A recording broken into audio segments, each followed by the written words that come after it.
મળતી માહિતી મુજબ ભોગ બનનાર વિનોદ કુમાર સોની નામના ગ્રાહકે તેમનો સામાન સુરતથી લુધિયાના મોકલવા માટે ઉપરોક્ત કંપની સાથે સંપર્ક કર્યો હતો અને ₹62,910ની ચૂકવણી પૂર્ણ કરી હતી.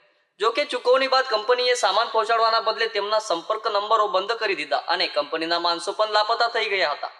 આ ઘટનાએ કંપની પર ગ્રાહકોને ફસાવીને પૈસા લૂંટવાના ગંભીર આરોપને જન્મ આપ્યો છે. પીડિત વિનોદ કુમાર સોનીએ હવે ન્યાય માટે અપીલ કરી છે.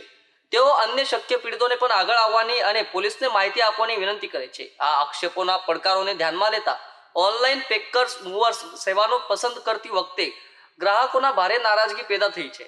લોકો આવી સેવાઓનો ઉપયોગ કરતી વખતે કંપનીની વિશ્વસનીયતા રિન્યુ આવે લાયસન્સ ચકાસણી અનિવાર્યતા પર ભાર મૂક્યો છે. આ બાબતે પોલીસ તપાસ ચાલુ છે અને પોલીસ દ્વારા કંપની સામે કાનૂની પગલાં ભરવામાં આવશે.